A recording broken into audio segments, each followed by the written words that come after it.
Assalamualaikum warahmatullahi wabarakatuh. Apa kabar kalian? Semoga Allah selalu memberikan kita kesehatan dan keberkahan. Yuk bantu channel ini agar dapat berkembang jauh lebih baik lagi dengan cara klik subscribe, hidupkan lonceng notifikasinya, dan jangan lupa like ya. Selamat belajar teman-teman. Assalamualaikum warahmatullahi wabarakatuh. Apa kabarnya solih dan solihah? Semoga Allah selalu memberikan kita kesehatan dan keberkahan. Seperti biasa, sebelum belajar, marilah kita berdoa kepada Allah agar Allah memberikan kita kefahaman ilmu dan keberkahan. Berdoa, mulai.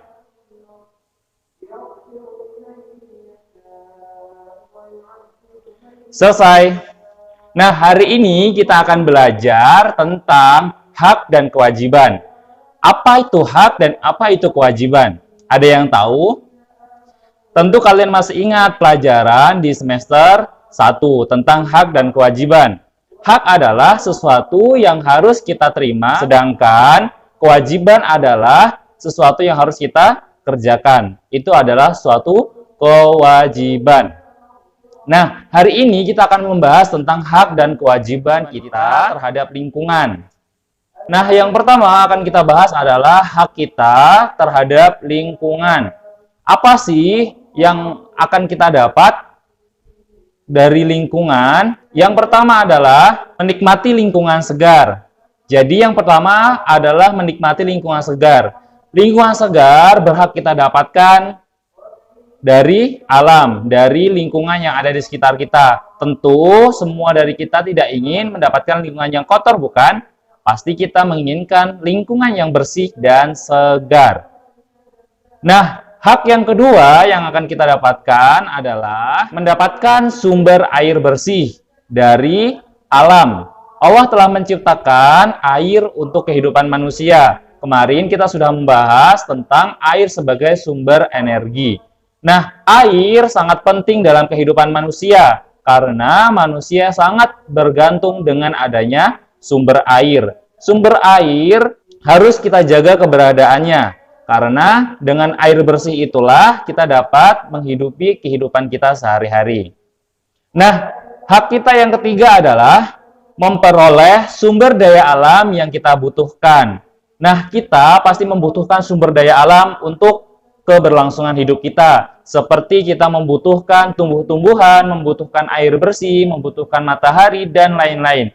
Semua sumber daya alam yang Allah ciptakan itu pasti kita butuhkan untuk melanjutkan kehidupan kita sebagai manusia. Maka hak yang ketiga tadi adalah mendapatkan sumber daya alam yang kita butuhkan. Yang keempat adalah bebas dari pencemaran.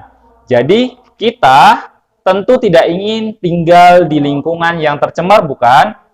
Tapi pada kenyataannya kita tinggal di ibu kota Jakarta yang tingkat pencemaran lingkungannya tertinggi di Indonesia.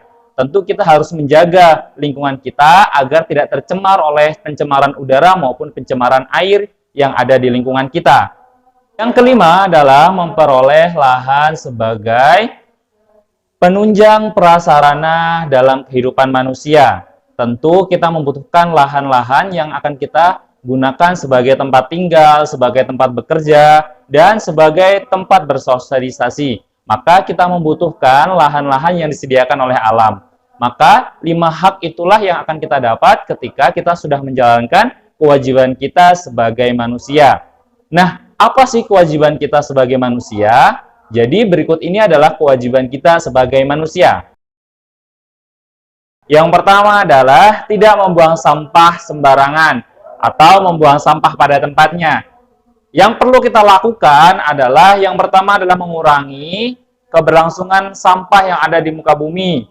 Dengan cara ketika kalian berbelanja, gunakan kantong-kantong yang dapat digunakan kembali. Jadi bawa kantong dari rumah, tidak perlu menggunakan kantong plastik, dan belilah barang-barang sesuai dengan kebutuhan kalian. Tidak perlu berlebihan. Dan gunakan yang menggunakan pembungkus dari bahan-bahan organik. Misalnya kertas maupun daun. Itu jauh lebih ramah lingkungan ketimbang barang-barang yang dibungkus dengan plastik, styrofoam, ataupun yang lainnya. Dan kewajiban kita yang kedua adalah Melestarikan lingkungan. Melestarikan lingkungan dapat kita lakukan di lingkungan rumah kita dengan cara menanam tanaman-tanaman agar mendapatkan udara yang bersih. Kita tentu tahu bahwasanya Jakarta merupakan kota terpolusi di Indonesia.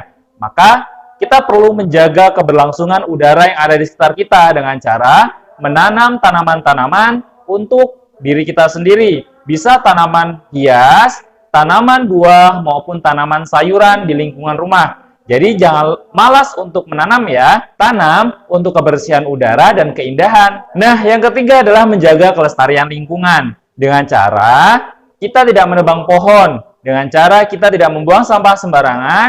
Dan kurangi bahan bakar yang terbuat dari fosil. Misalnya bahan bakar minyak, bahan bakar batu bara, dan lain-lain.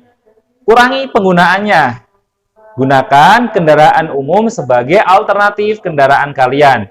Jadi, satu rumah cukup satu kendaraan pribadi. Tidak perlu membeli berlebih kendaraan pribadi. Karena itu dapat menimbulkan polusi dan pencemaran lingkungan. Gunakan kendaraan umum yang telah disediakan oleh pemerintah. Itu jauh lebih menghemat energi dan mengurangi tingkat polusi yang ada di kota Jakarta. Yang keempat adalah mengurangi tingkat polusi yang ada di bumi.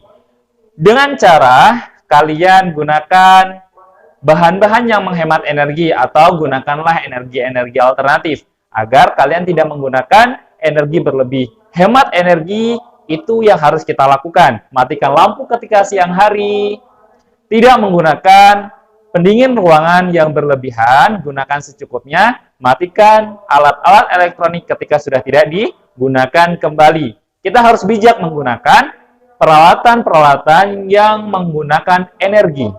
Apabila kewajiban kita tidak kita lakukan, maka yang ada adalah kita tidak akan mendapatkan hak-hak yang sudah kita jelaskan tadi.